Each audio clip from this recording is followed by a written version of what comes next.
Hey everyone, I'm GhostTurbo and welcome to my furnace graveyard. Today I have 4 all-new Super Smelter designs to show you, 3 that are completely practical to build, and the last one that is the fastest furnace concept ever conceived. Now my focus for these designs was practicality, so stick around. You're going to be blown away with how simple these are to build, so let's get started. Now before we take a look at my first design, let's talk about the blast furnace. Now the blast furnace smelts ores at twice the rate, but only smelts ores. Now eventually you're going to need glass and a lot of it. That means the blast furnace isn't very practical for large-scale super smelters. It is practical for the early game when you are grinding it out getting those ores. I would recommend a design like this in front of me. Maybe build 1 to 4 of these and call it good. If you are looking for something more robust, here's my first design. It's a 32 blast furnace array. It's pretty straightforward. You're going to put your items in here, your fuel in here, and you just come around to this side and pull the lever. Lights up the redstone below, which lights up both rails. 2 times around, and you'll have a fully saturated array. And when it's done, it rests in place. You can see it's pretty straightforward. We got the furnaces down here. They all filter into this chest. You can see that it already smelted the stack, so it's fast. You got a torch under here, torches under here, and that lights up all the rails. And here you can see that we have hoppers going into the chest on both sides. Okay, so the rest of the concepts I'll show you today can of course use the blast furnace. However, as I said, it's just not practical to do so. Before we get into the next design, let's take a look at my first design, the turbo smelter, so we can address some of the shortcomings. Now, I've built this in several worlds and it's been quite reliable. The only real issue is that it requires an insane quantity of iron to build, and especially with the nerfs to iron farms in 1.14, this design is no longer very practical. Okay, so after I built this design, I was curious, how can I make this design even better? Now with all the feedback I got, obviously I want to reduce the quantity of hoppers that are used. But I also wanted to add more furnaces as well. So the first thing I did was see if this design is actually stackable. Yes, that's right, I came up with this monstrosity. I was actually going to do a quad one, but as you see, I abandoned everything when I looked at how ridiculous this thing is. Can you imagine getting this much iron? Yeah, short-lived. Now about 7 months ago, Cubfan135 came out with a whole new super smelter design that really put my turbo smelter in its place. It was a massive 288 furnace array that smelted 36 stacks in 96 seconds, putting it at 24 items per second. This set a new standard for super smelters and really inspired me to look at new options. This is what I came up with, which I'm calling GhostTurbo's Infinity Smelter. Here I had 3 main objectives. I wanted the smelter to be infinitely expandable, I wanted it to be fast on the scale of Cubfans, and I wanted it to be modular so that it would be easy to build. Alright, so let me explain how this works. You'll come up here, stand up here, and you'll put all your items into the hole. When you're ready, you can pull the lever. That's going to drop the items down into the water stream. The items are going to drop down, travel all the way around, back up, and around in this loop, and go again. Now every time they pass over a hopper, 1 stack will get picked up.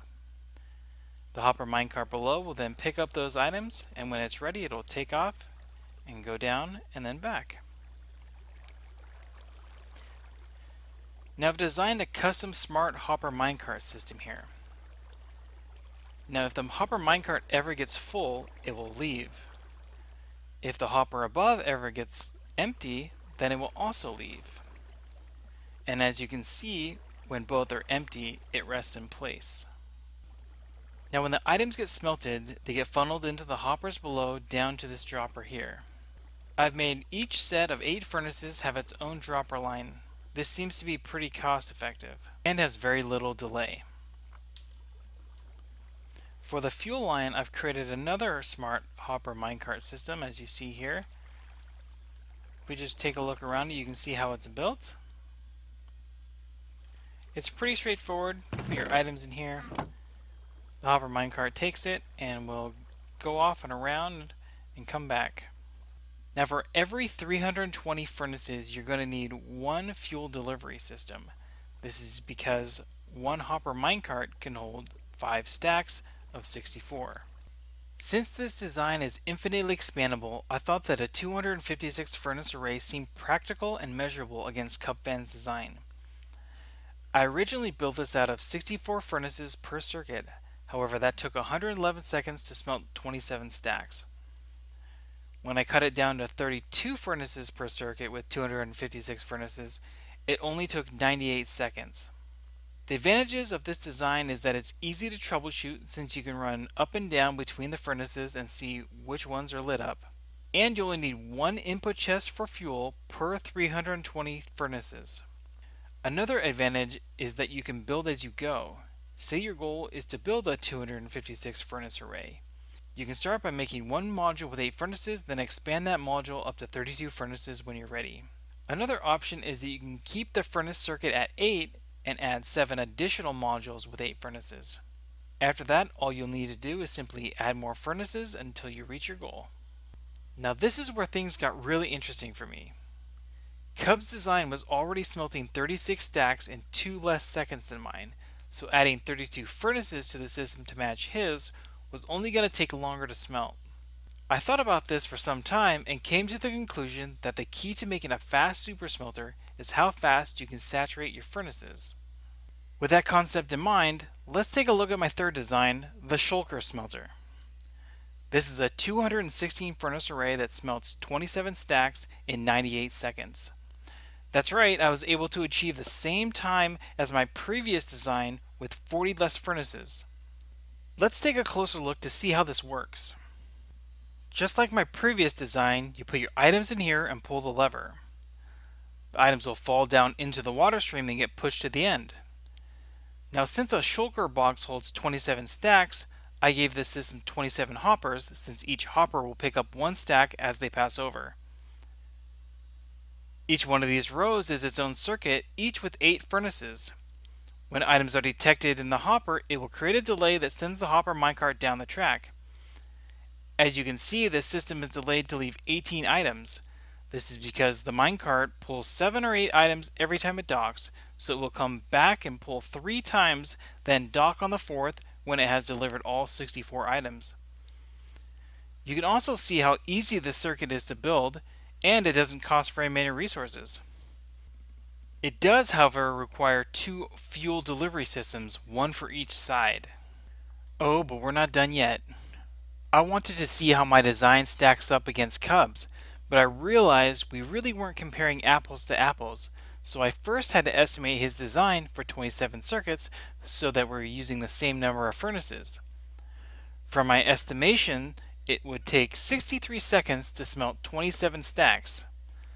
I know that this isn't a perfect calculation, but if you watch his first video, you can see that it takes almost exactly 60 seconds to smelt 9 stacks on half of his system. I then estimated it would take an additional 3 seconds to smelt 9 additional rows. Now after testing this 432 furnace shulker smelter several times, I can confirm it smelts 27 stacks in 60 seconds. This confirms my design is the fastest concept possible, and even at 432 furnaces, it's still quite a practical build.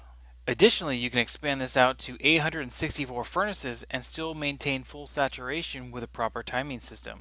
If you were to expand it out to 1728 furnaces, that would of course maximize how fast you can smelt 27 stacks, however it would no longer maintain saturation, and I believe it would actually be slower at smelting the second stack.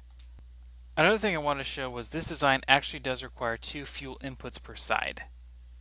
And I've also put in a timing circuit here so that maintaining saturation is easy. Okay, so here are all the circuits. This first one is designed for 8 furnaces. Second one is designed for 16 furnaces. Please note that this is 2 ticks delay, not 4. And then this last one's designed for 32 or 64 furnaces. You can also see that there's 1 block difference between each of these designs. Now just for fun, I wanted to show that there's still a faster design, although it's not very practical. This combines the Shulker Smelter and the Infinity Smelter, and this monster smelts 27 stacks in 57 seconds. Let me just show you how it works. You put 12 stacks here, 13 stacks here, 1 stack here, 1 stack there. Pull the lever, drops them all down. 57 seconds later, you have 27 stacks. Alright, that's all I got for now. Thank you so much for watching this video. If you'd like to see a block-by-block tutorial on any of these designs, please let me know down in the comments. Otherwise, I hope to see these smelters in your world soon. I'm GhostTurbo. Have a good night.